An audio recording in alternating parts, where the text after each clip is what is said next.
Welcome back to Your Health Matters. I'm Peggy Pico, here with some good news about a cancer vaccine.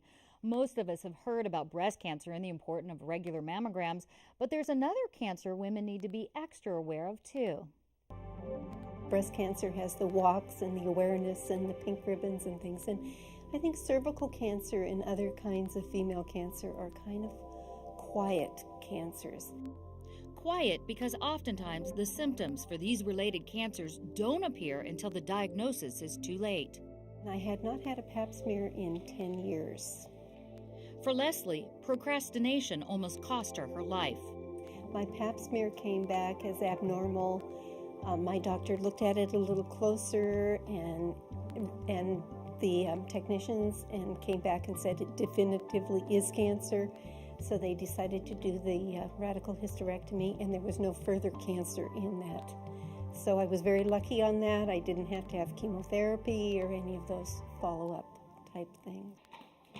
Leslie's cancer was detected early enough to treat successfully. Unfortunately, there are still many cases of cervical cancer that end tragically. Worldwide, cervical cancer is still a leading cause of cancer deaths.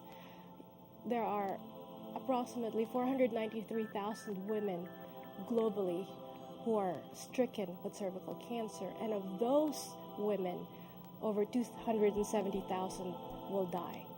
But with education and prevention, the tide is changing for the better. Because of the estimated 50 million women who are getting regular PAPs, we've seen that number go down.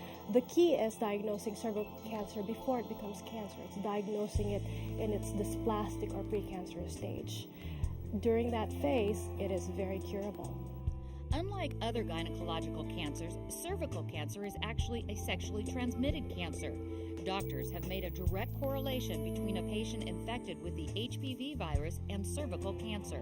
If you've even had one partner, if you've been sexually active even once, you're at risk.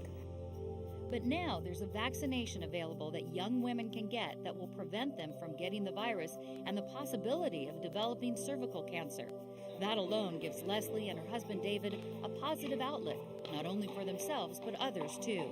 The lesson I learned is that this cancer is entirely preventable.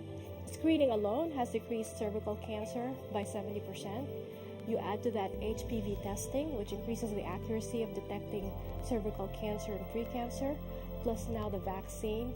I think all those added together is a giant step towards possibly eradicating cervical cancer in the future.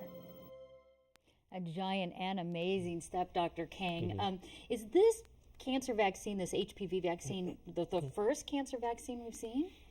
Technically, no, it's not the very first one. Really, the very first, technically, cancer vaccine would probably belong to a hepatitis B vaccination, which was developed in the 80s. But certainly, cervical cancer now has been in the forefront in the media, and so it is still an important breakthrough for the medical community. And they were talking about in the story that basically it's important when you get this, and they're recommending it for young girls, young teens. Why is that? Well, the main reason is because the studies that have been done in the U.S. as well as internationally have been restricted to women under the age of 26. So right now the recommended age of vaccination is between that of 11 and 26 years of age. And it's important because it's sexually transmitted to try to target it before? Absolutely. So anyone who are potentially going to become sexually active are at risk. And so therefore, the earlier we can get women vaccinated, then the less likely they're going to be prone to develop cervical cancer.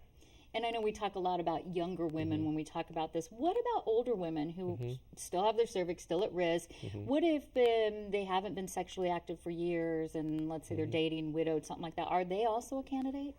Right now the jury is still out, but I do foresee that once we get more information that they probably would also benefit from cervical vaccination. The main reason is because there are multiple types of papillomaviruses. Even if they have been sexually active in the past, they may only have been exposed to one or two types, and it may be a different type of papillomavirus that may cause cervical cancer. And we talk a lot about, the virus and this and that, but the pap smear is also really important for women to get. And how often should they get that? Absolutely. Really, women who are sexually active should really get annual or biannual pap smears, and based really on their sexual activity level as well as their personal history. And in fact, pap smears are the reason why cervical cancer rate is so low in the United States. Now you've heard from Dr. Sapage that the worldwide it is an epidemic.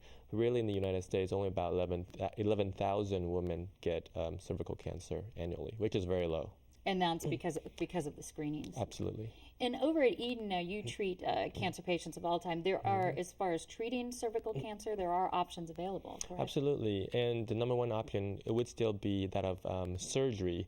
And so our surgical services, our gynecologic colleagues, they're very well equipped to perform these types of surgeries at Eden Medical Center. And there's a big support system. I'm hearing that a lot of themes over at Eden Medical Center. There's a lot of support. So I assume for women, there's support classes for them and a lot of support. Absolutely. There are ancillary services, there are social services, as well as kind of cancer survivorship networks that we can guide them towards. Okay, but the key again, early prevention, get the pap smear at least, and for the younger women, at least, where would they find out about the vaccine? They should talk to their physicians or their gynecologists. Yeah. Okay, well, they'll be able to tell us. Well, thanks very much for that information. When we come back, a tough biker versus colon cancer, what he did to win the battle.